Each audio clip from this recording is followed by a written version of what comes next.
Hello and welcome to the Talk Show. Tonight we're talking about a man hailed by friends and enemies alike as one of the most powerful in the world. Some have called him a monster, out to dominate the planet with his own right-wing views and to debase the culture with dumbed-down trivia. Others say he's merely a talented entrepreneur with a business savvy we should all admire. So who is the real Rupert Murdoch? Is he a capitalist whiz or a fat cat menace? And what does the future hold for his global empire, News Corp, which owns 175 newspapers worldwide, holds vital interests in China, India and Australia, and operates 34 different TV stations? Joining me to judge the man and his business are Andrew Neil, a former Murdoch editor and now editor of The Business, Liz Jacka from the University of Technology in Sydney, who's written several books on global television, and Emily Bell from The Guardian. Let's begin talking about Murdoch the man. Andrew Neil, you're the only person here who's worked for him. What is he like to work for? He's exhilarating, exhausting, exciting, depressing all at once. The huge ups and downs, highs and lows, never a dull moment. It's like being on a roller coaster. I learned a hell of a lot in the 11 years I was with him. I don't regret a minute of that 11 years. But in the 7 years that I haven't worked for him, I don't regret that either.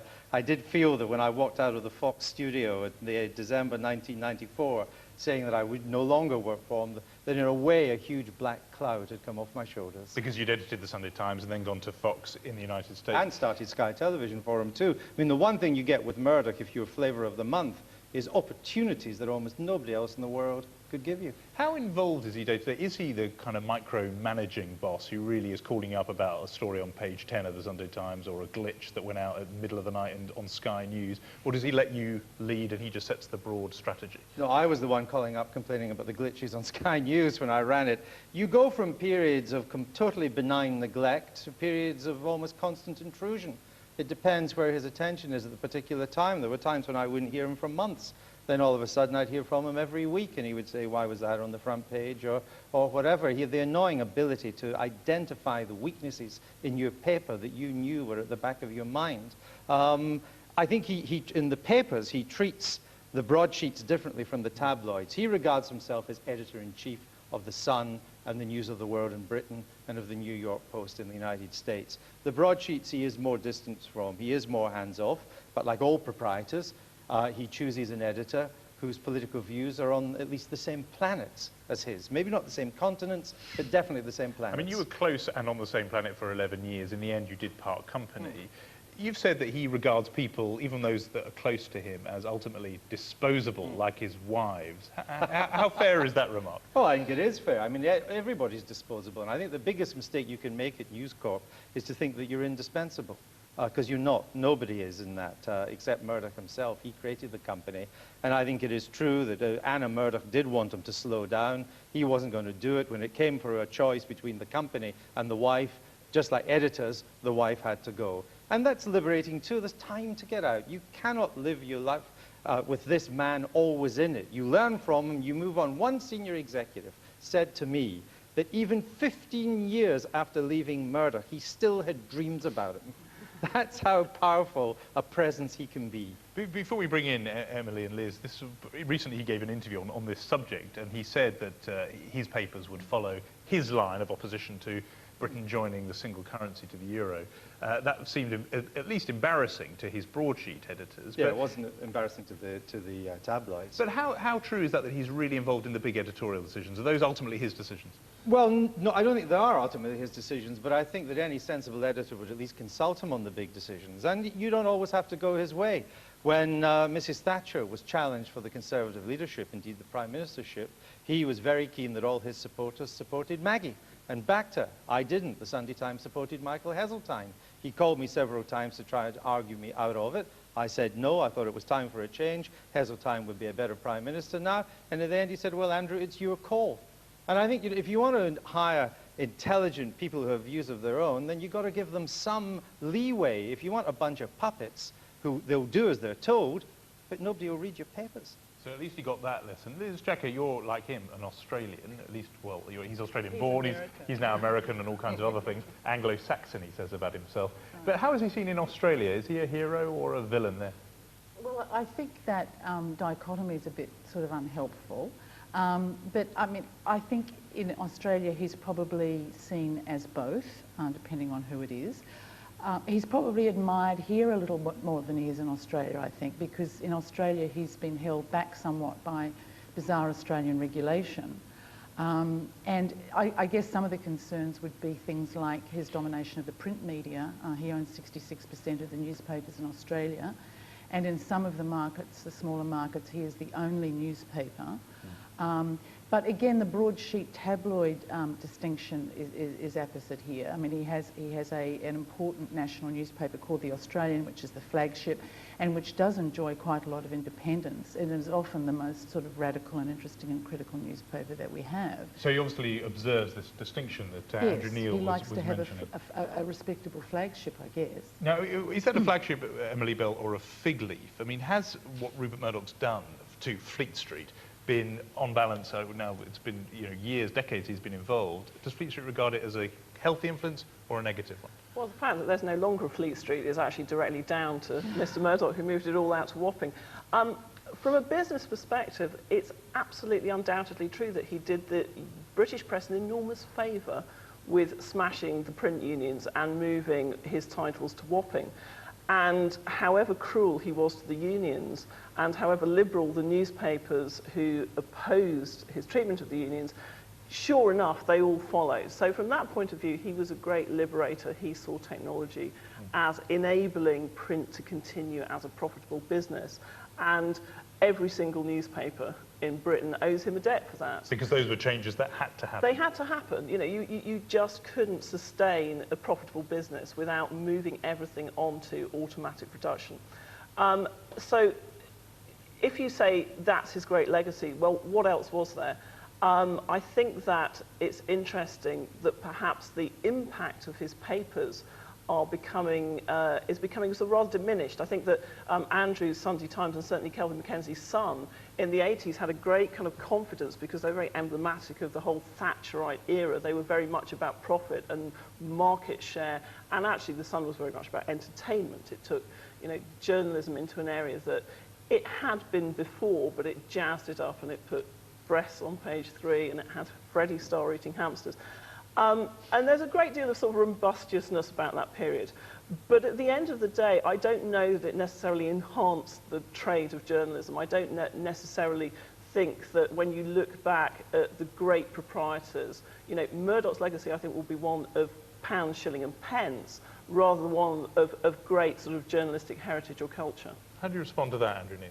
Well, there would be a lot fewer newspapers in Britain today if it wasn't for Rupert Murdoch and what we did at Wapping. I was intimately involved in Wapping at the time, got no help from The Guardian on it, which took every opportunity to try to destroy us, and then became a great beneficiary of it. So I take some of that with a pinch of salt. I mean, the Sunday Times in the 1980s was not just about pounds, shillings and pence. We ran many campaigns and stood for many things which changed this country forever. We also had a superb record of investigative journalism, which was kept alive, certainly when I was editor at the Sunday Times, and you could say The Guardian has kept alive in the 1990s. So I think there is a strong journalistic tradition there. I think the Times is an excellent newspaper today, and we were given the freedom. We had big budgets to spend on decent journalism. We revealed the full extent of Israel's nuclear deterrent. Nobody had ever done that before. My goodness, Mossad, the Israeli Secret Service, kidnapped our main source. A movie was made about it. That's a journalistic legacy. We revealed how Mrs. Thatcher and the Queen did not get on and caused a constitutional crisis. I won the award, which I'm proud of. The only one I've ever won is the editor least likely ever to get a knighthood. I wear that on my wall with pride. That's a good kind of journalism, instead of some editors who cozy up to governments and the monarchy to get knighthoods. Emily Bell, quickly. Well, it's certainly true that Murdoch always said, once you get your K or your letters after your name, you're supping with a spoon that's far too short with the establishment. And I think that, yes, I didn't deny that, that, as I say, I think the Sunday Times and the Sun did some great things in the 80s. I mean, you could say the Sun kept working class men reading newspapers, which has been said of, Kelvin's Sun in the past. I think that, it suited Murdoch because Andrew sold a lot of papers. I think that if his approach hadn't sold a lot of papers, that things would have been very different. And that's what I mean by pounds, shilling and pence. They were very different. His approach to journalism was very different when he wanted to launch a satellite service in Southeast Asia and found that the BBC's journalism that was currently sitting on his satellite was not consistent with something the Chinese government wanted to see. Now, I don't think a great champion, a great champion of journalism would never have done it. And so I think that, you know, there are parts, you know, there are two sides to this.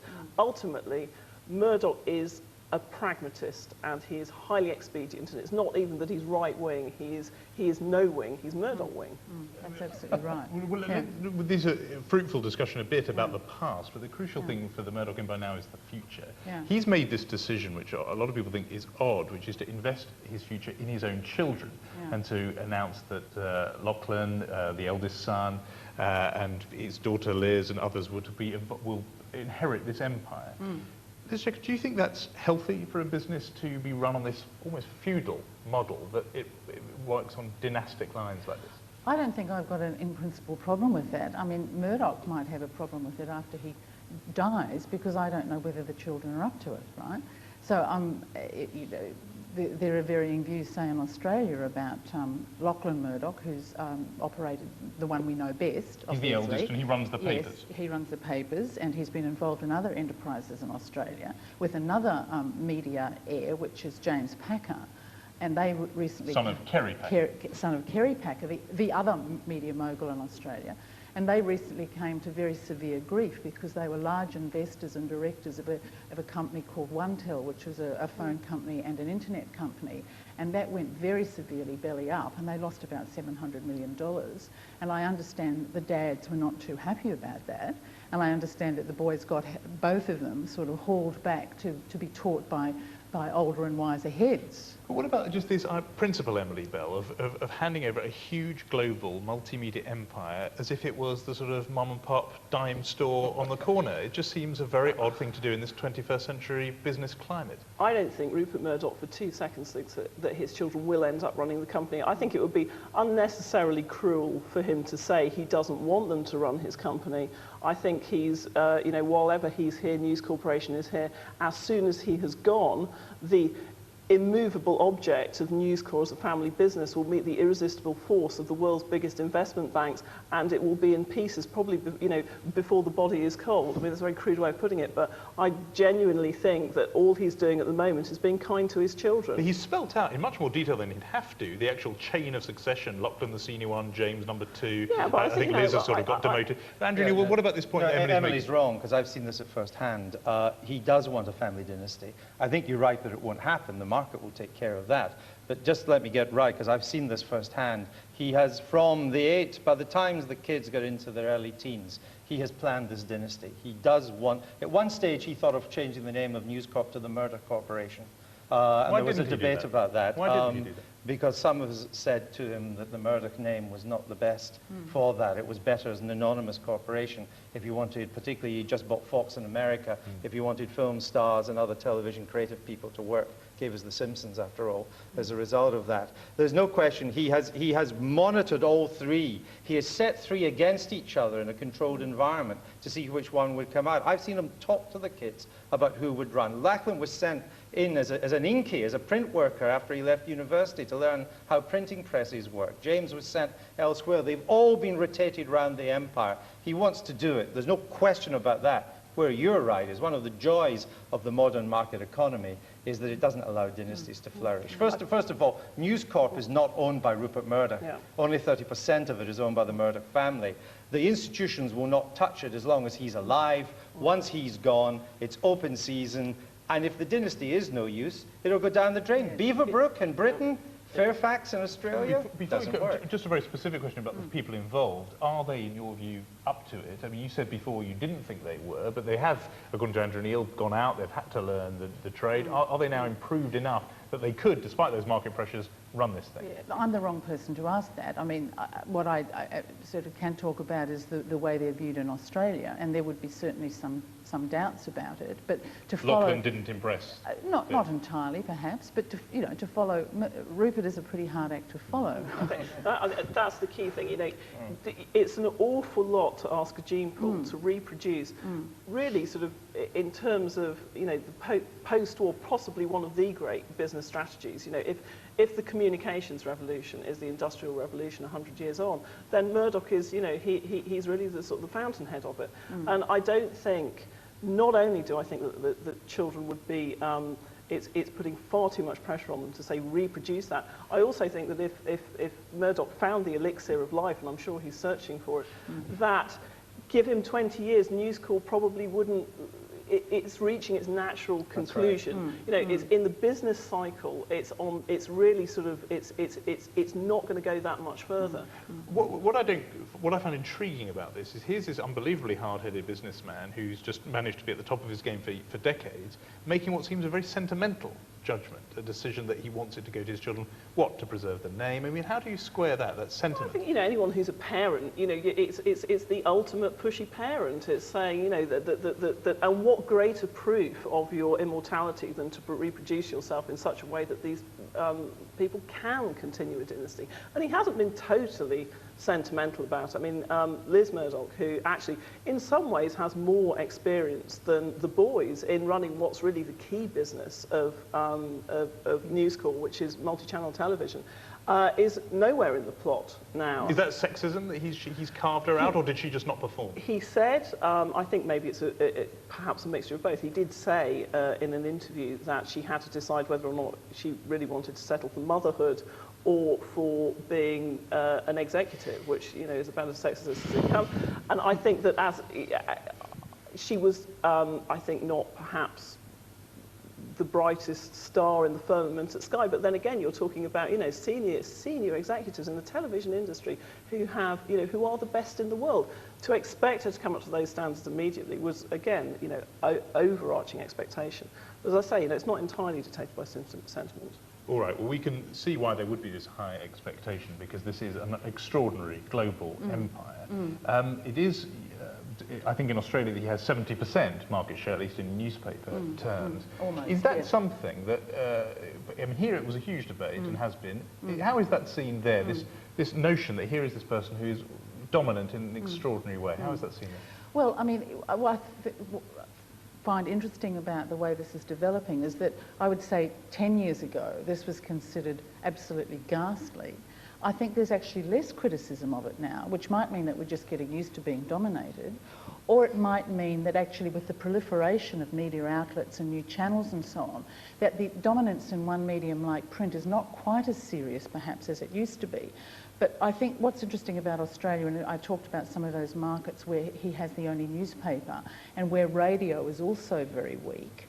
I mean, because commercial radio in Australia is pretty dire, then what that leads to is that in markets as small as Australia, you probably need a very robust regulatory system and some good media policy to make sure that there isn't a total closing down of outlets and a single voice. In other words, there are things we can do to prevent this being a problem. I think so, yes. Well, what do you think, Andrew Neil? I mean, you said for somebody working in the empire, it's actually a good thing because you can hop from newspapers to television and back again, etc. But this, the point he's reached in the United States, just to take that one example, where he has an important newspaper in New York, the New York Post, also Fox, now Fox News Network, movie studios, etc. Should we be worried by that being in the hands of, as we've been saying, one person? No, not in America. Maybe in this country. I mean, to be responsible for almost 70% of newspaper sales in one country, as he is in Australia, I think is dangerous to the diversity a democracy requires. In this country, to be responsible for about 33% of newspaper sales, which he's got by market share, by winning the market, but nevertheless, that seems to me pretty close to the limit as well. In America, it's not an issue. I mean, in America, the choice is so enormous. He's a pygmy compared to AOL, Time Warner. Disney, ABC is far stronger than Fox. He has one newspaper in the New York market which loses money. It's a good paper, but it ain't a hugely influential paper. There is Fox News, there is CNN, there is MSNBC, there is CNN Financial. I mean, you just go through. There's Bloomberg. So he's seen as America's the country of his size. That Britain and Australia were really too small for him. In America, he meets his own match. He's the plucky little guy in America, which is always one no, of I wouldn't. I wouldn't quite push that too far. Fox is always seen as the underdog network. But what he did, I mean, I was with him when Fox was launched because I was launching Sky at the same time, and all the media establishment in America said there was no room for a fourth network. And he proved that there was. And some of the programming that came out of Fox has been terrible. Some of it has been of international standard. If it wasn't, why does the BBC run so much of it? And The Simpsons you mentioned before. And Emily Bell, if 24. he does, we understand he has his eye on Channel 5 in this country. I mean, if you were to put that together with the newspapers that even Andrew Neil says are pretty close to the limit, is that a point at which, what, government should step in and say enough's enough and stop him getting Channel 5? Something extraordinary has happened to the regulatory scene with a draft communication bill recently published, which is that actually from taking the most extraordinary lengths to keep Murdoch out of having more power in the media market, the failure of certain businesses, key ITV Digital, the response of the government has been to punish the ITV companies by opening the gates of Murdoch and saying, in you come, have Channel 5. I don't think that News Corp were expecting to get anything out of the communications bill. I think that they were just expecting the straps on the straitjacket to remain in place. But what would it do for us as citizens and viewers, though, if he was to own Channel 5? Why is that a problem? I think it's, I mean, I agree with Andrew, actually, in a very unusual stance for a Guardian journalist to take, I know, but I think that diversity is threatened because it's not just the fact that he has Channel 5, it's the fact that Sky is such a force and such an economic force. And it's in 6 million homes, rising 7 million homes. It's now in an alliance with the BBC to bid for, and I think almost certainly get, the ITV digital franchise. And you wonder what went on, what has, and that's the other thing, which is, what went on? What were the calls to Downing Street? And we know that he wields that influence. I mean, a senior member of the Labour Party was saying to me the other day, make no mistake, if Tony Blair had 2 calls, and one was from BBC Director General Greg Dyke, and one was from Rupert Murdoch, he would take the one from Rupert Murdoch. Liz? I think it's interesting that Rupert doesn't get his own way all the time. He hasn't had his own way in Australia about the media environment that we've lived in.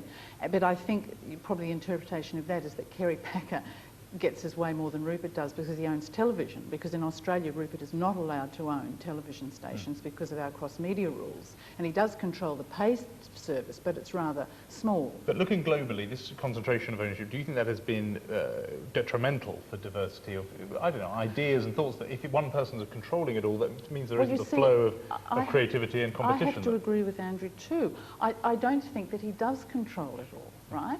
I mean, he's certainly a very, very, very big media player, and there may be some local situations like parts of Australia where it is of concern, but taking it globally, I mean, what we've seen in the last 10 years is a huge increase in the number of channels and outlets, not to mention internet and, broadband and other sources, right? And I'm not saying that Rupert Murdoch and other people like him aren't endeavouring to corner the market, and I don't actually think they're necessarily driven by the need to kind of control our minds. They just want to do good business, right? But I don't actually think it's true. And I also think that, and I mean, maybe this is really Pollyanna-ish, but I actually think that there are enough sort of controls around journalism, journalistic ethics, the sort of pressures that move journalists to dig dirt and so on, that keep me kind of optimistic. I mean, we know that Rupert goes to the Australian Prime Minister and pressures him, but next day somebody reports it, yeah? So I'm not too worried. All right, well, you've moved us on to where I wanted to go, which is political influence, and people are worried by that. That's why this is always not just a sort of story on the business pages, Murdoch's influence, but something people are worried about as a matter of as citizens. Are we getting that wrong, Andrew Neil, when we're worried by the fact that Emily Bell says he'll take a call from Rupert Murdoch ahead of everyone? I mean, is that something we should worry about, his degree of influence on the politics of this country? No, but I agree with you that I think it should always be open. There's no question that newspapers have political influence in this country, particularly in this country, more so than in the United States. This is a country of diverse and powerful newspapers, and individually Murdoch is probably more powerful than any other newspaper proprietor. But can that be healthy? Somebody unelected who can, for example, just with a remark he made about the euro, seem to shift the balance on the policy of one of the most important questions in this country? Where did he shift the balance? We know this country's against the euro in the first place. He's gone with the flow. He's gone with the flow there. We have no evidence that he's really influenced anything. He actually shifted the price of the euro. I mean, that was the astonishing thing, which is the market actually believes it. They thought, well, this is the clearest indication that he's not. Do we seriously think that if Murdoch's papers had said vote Labour in 1997 or 2001, that we'd have a Tory government, not have a Tory government? Well, you remember that It's the Sun what won it headline in 1992. A lot of people think it did win it. Yeah, well, no, what it did, what happens, newspaper power is quite interesting. Newspapers can have an influence when they're already trying to nudge the British people in a direction it wants to go. Those of us who covered the '92 election knew that although we were fed up with the Tories, we did not really want this Welsh windbag as our Prime Minister called Neil Kinnock. And Murdoch helped to push them in that direction. It didn't matter what the Murdoch papers said in '97 or in our election last year, we were going to have a Labour government, and he went with the flow. I think on the euro, it's very specific, which is that I agree with you, but on the euro, it's a much more finely balanced issue, and it's a very finely balanced issue when you look at the number of readers of pro-papers and readers of anti-papers. And for instance, if the Times were to go into the pro-camp, it would actually even them out completely. Now, you could say papers have no influence. You know, no, but I think that, you know, if you did, that would be fair enough, but I think that they do have influence. And I think that if you can sway something where clearly the government can't quite make its own mind up, that this is where actually the influence is both invidious and also much more powerful than it is in a... It's a free country. Well, people are entitled to their views. Why can't the papers say what they want? But you yourself said it was getting an issue for democracy if 1/3 of the newspapers were in the control of a single person. I mean, that has an issue for democracy and freedom. But this is an issue in which... First of all, nobody forces you to buy Murdoch's newspapers. Indeed, when he bought The Sun, they sold 700,000. Now they sell 3.5 million. He didn't put a gun to people's head to do that.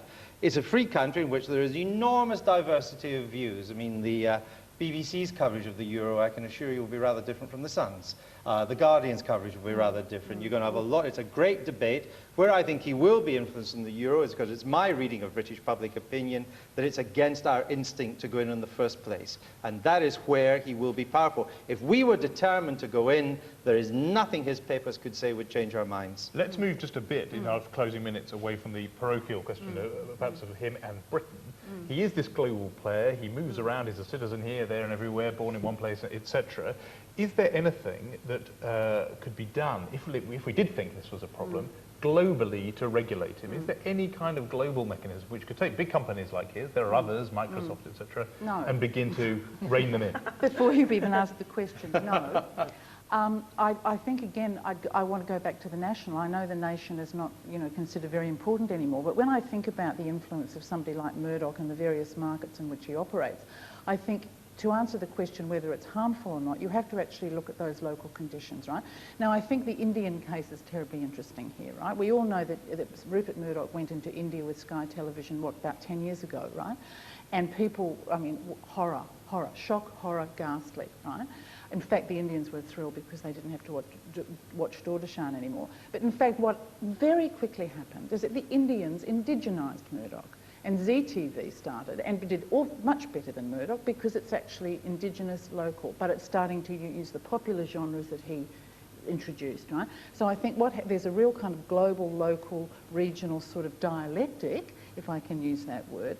And I think, again, it's false to think of this great sort of swampy kind of global thing that sits on everybody. It's much more complicated than that. Emily Bell, just in 10 seconds, in 20 years' time, will there be a Murdoch empire to speak of? No, I don't think there will. I think that it will live in people's memories and in post-industrial history books, but I don't actually think there'll be a Murdoch empire. All right, well, thank you very much for that, and I'm afraid that is all we have time for tonight. I'd like to thank my guests, Liz Jacka, Emily Bell and Andrew Neil, but for the moment from me, goodbye.